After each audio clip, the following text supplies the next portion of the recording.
اس تشریح سے یہ بات واضح ہوتی ہے کہ الحمدللہ رب العالمین ایک ایسا جملہ ہے جس میں ایک دعویٰ کیا گیا ہے اور اسی جملے میں اس کی دلیل بھی فراہم کی گئی ہے۔ یہ دعویٰ تو یہ ہے کہ الحمدللہ یعنی تمام تعریفیں اللہ کی ہیں، جس کا مطلب پیچھے میں یہ عرض کر چکا ہوں کہ اس کائنات میں جس چیز کی بھی تعریف کی جائے گی وہ حقیقت میں اللہ تبارک و تعالیٰ کی تعریف ہوگی، لہذا اللہ تعالیٰ ہی تمام تعریفوں کا صحیح مستحق اور سزاوار ہے، اور اس دعوے کی دلیل ہے رب العالمین کہ تمام تعریفیں اللہ کی ہیں۔ کیوں؟ اس لیے کہ وہ سارے جہانوں کا پروردگار ہے،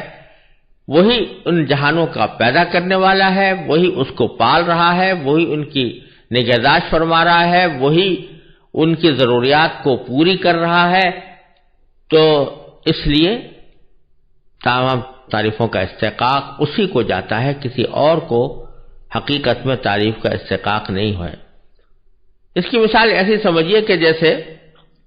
اگر ایک لکھنے والا کوئی اچھی تحریر لکھ رہا ہے تو وہ لکھنے والے کی طرف منسوب ہوتی ہے، اگر حقیقت میں لکھنے والا اس کے ہاتھ میں قلم ہے جو لکھ رہا ہے تو، لیکن اگر کوئی اچھی تحریر لکھی ہوئی ہے، کوئی اچھی تصویر بنی ہوئی ہے، کوئی اچھا منظر نظر آ رہا ہے اور کسی نے کوئی سینری بنائی ہے تو آپ اس کو جب تعریف کریں گے تو فوراً تعریف اس شخص کی ہوگی جس نے یہ سینری بنائی، جس نے یہ تحریر لکھی، جس نے یہ کتاب تحریر کی۔ اگر کوئی بیوقوف یہ کہنے لگے کہ بھئی یہ تو تعریف ہونی چاہیے اس قلم کی یا اس پین کی جس کے ذریعے اس نے یہ تحریر لکھی ہے یا سینری بنائی ہے، تو یہ حماقت کی بات ہوگی، اس لیے کہ اس قلم کا تو بیچارے کا کچھ اختیار نہیں تھا، یہ تو ایک ہاتھ تھا جو اس کو مختلف طریقوں سے چلا رہا تھا۔ وہی قلم اگر کسی اناڑی کے پاس چلا جاتا، کسی بچے کے پاس چلا جاتا تو وہ ٹیڑھے ترچے خطوط بنا کر بالکل بیکار قسم کی چیز بھی سمندر عام پر لا سکتا تھا، لیکن چونکہ ایک ماہر لکھنے والے کے پاس پہنچا اس لیے اس سے تحریر بہت اچھی ہو گئی۔ تو اسی طرح جس کائنات میں جتنے بھی اسباب ہیں وہ سارے کے سارے ان کی مثال لکھنے والے کے ہاتھ میں قلم جیسی ہے، ورنہ اصل میں اس سبب کو مؤثر بنانا اللہ تبارک و تعالیٰ کا کام ہے۔ اس لیے یہ دعویٰ جو کیا گیا تھا کہ الحمدللہ تمام تعریفیں اللہ کی ہیں، یہ رب العالمین اس کی دلیل ہے، اور اگر آدمی اس پر غور کرے تو پتہ چلے گا کہ واقعتاً اس کائنات میں حقیقی تعریف صرف اللہ ہی کی ہو سکتی۔ یہ الحمدللہ رب العالمین کا مختصر مفہوم تھا۔ اب اس کے بارے میں دو تین باتیں اور قابل ذکر ہیں۔ پہلی بات تو یہ کہ اللہ تبارک و تعالیٰ نے اپنی کتاب کا آغاز الحمدللہ رب العالمین سے فرمایا۔ بسم اللہ الرحمن الرحیم کے بعد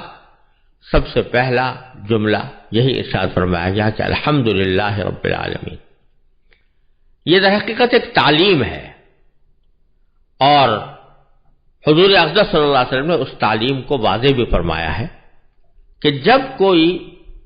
آپ کوئی خطاب کرو، کوئی اہم بات کہو یا کوئی تحریر لکھو تو اس کا آغاز الحمدللہ سے ہونا چاہیے، اللہ تبارک و تعالیٰ کی تعریف سے ہونا چاہیے۔ اور وجہ اس کی یہ ہے کہ جو کچھ بھی توفیق ملے گی وہ اللہ تعالیٰ کی طرف سے ملے گی، جو خیال دل میں آیا ہے وہ بھی اللہ تبارک و تعالیٰ کا پیدا کیا ہوا ہے، اس خیال پر عمل کرنے کا جو طریقہ سکھایا ہے وہ بھی اللہ تعالیٰ نے سکھایا، اور اس کو اس طریقے پر عمل کرتے ہوئے جب وہ عمل کرو گے تو وہ بھی اللہ تعالیٰ ہی کی توفیق ہوگی۔ لہذا پہلے ہی قدم پر یہ احساس دل میں پیدا کر دیا گیا ہے کہ جو کچھ میں کرنے جا رہا ہوں یا کہنے جا رہا ہوں وہ سب کچھ اللہ تبارک و تعالیٰ کی توفیق کا مرہون منت ہے، اور اگر اس میں کوئی اچھی بات ہوگی تو وہ در حقیقت اللہ تبارک و تعالیٰ کی تعریف ہوگی. ایک مقرر ہے، بہت اعلیٰ درجے کی اس نے تقریر کی ہے، تو اس اعلیٰ درجے کی تقریر کا جو اصل، اس کی تقریر کا جو اصل لطف ہے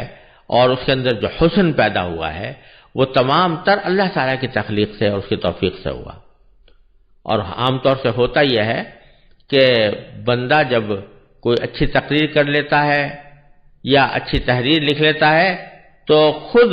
اپنی خود پسندی میں مبتلا ہو جاتا ہے اور دل میں خیال آنے لگتا ہے کہ میں نے بڑا تیر مار لیا، مجھ سے بہت اچھا کام ہو گیا اور میں نے بہت کارنامہ انجام دیا. تو اس کے نتیجے میں بعض اوقات یہ خود پسندی انسان کو کبر تک اور تکبر تک لے جاتا ہے. اس کے نتیجے میں بندہ جو ہے متکبر بن کر دوسرے لوگوں کے ساتھ اہانت کا معاملہ کرتا ہے، تحقیر کا معاملہ کرتا ہے، اور بعض اوقات یہ اہانت اور تحقیر ان کی شدید حق تلفی کا سبب بن جاتی ہے. تو اللہ تبارک و تعالیٰ نے اس سورہ فاتحہ میں سب سے پہلے الحمدللہ رب العالمین کا کلمہ لا کر اور نبی کریم سرور دو عالم صلی اللہ علیہ وسلم نے اپنے قول و فعل سے اس پر عمل فرما کر ہمیں یہ تعلیم دی ہے کہ جب بھی کوئی اہم بات کرنا چاہو یا اہم کام کرنا چاہو تو پہلے الحمدللہ رب العالمین کہہ لو، تاکہ تمہارے دل میں تکبر کے، عجب کے، خود پسندی کے جذبات پیدا نہ ہو، بلکہ اللہ تعالیٰ کی دی ہوئی توفیق پر اس کا شکر ہو. اور شکر کی خاصیت خود قرآن کریم میں بیان فرمائی ہے کہ لئن شکرتم لازیدنکم، اگر تم میری نعمتوں کا شکر کرو گے تو میں تمہیں اور دوں گا. تو اس سے یہ شکر کے فوائد بھی حاصل ہوتے ہیں اور یہ تعلیم اس طرح دی گئی ہے کہ اللہ تعالیٰ کا ہر کام پر شکر ادا کرنے کی کوشش کی جائے. دوسری بات یہ ہے کہ